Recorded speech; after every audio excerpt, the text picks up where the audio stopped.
Well, the state attorney general says the report provides, for the first time in Maryland history, a public accounting of decades of abuse and cover-up. The document finds time and time again the archdiocese chose to safeguard the institution and avoid scandal instead of protecting children in its care.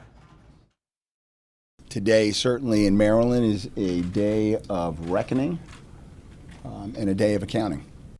Maryland Attorney General Anthony Brown is referring to this report by his office that documents, quote, the depraved systemic failure of the archdiocese to protect children it was charged to keep safe. This is a full accounting. There are details of repeated, tortuous, terrorizing, depraved abuse. The investigation uncovered the extent of the power and authority the clergy used to exploit the trust of children. They told their victims the abuse was God's will. Some threatened that if the victim or the victim's family would go to hell if they told anyone. They attempted to normalize sexual behavior as roughhousing. According to the report, certain parishes had multiple abusers. St. Mark's in Catonsville had 11 child abusers living and working there from 1964 to 2004. 4 parishes had 6 abusers, including St. Michael Overley. The report cites a case where a sexually abused child came to a priest for counseling. His parents so trusting, they let him spend the night. The report says the priest raped him for 5 years. A distraught father of a young girl demanded a priest be removed. The priest confessed to an uncontrollable attraction to young girls and a yielding to temptation from time to time.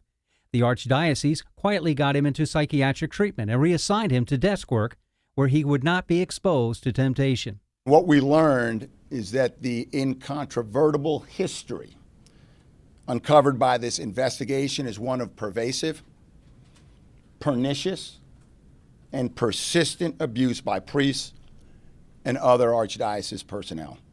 Investigators write, even when sexual abuse was prosecuted, the judicial system and the press colluded with the church to avoid transparency and accountability. They cite a 1958 incident of a sexually abused 13-year-old girl. The report says the case was resolved privately in the chambers of the chief judge of the circuit court in Baltimore County.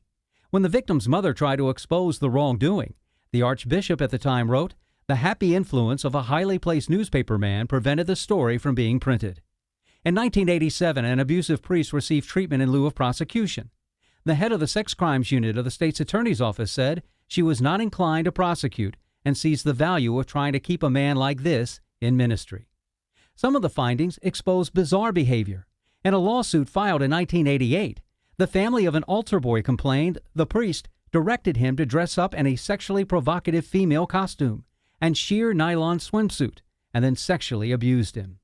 While it may be too late for the survivors to see criminal justice served, we hope that exposing the archdiocese's transgressions to the fullest extent possible will bring some measure of accountability and perhaps encourage others to come forward. The AG's office set up a phone line to report past abuse. The number is 410-576-6312, and so far they have received some 300 inquiries. Reporting live from the newsroom, David Collins, WBAL TV 11 News.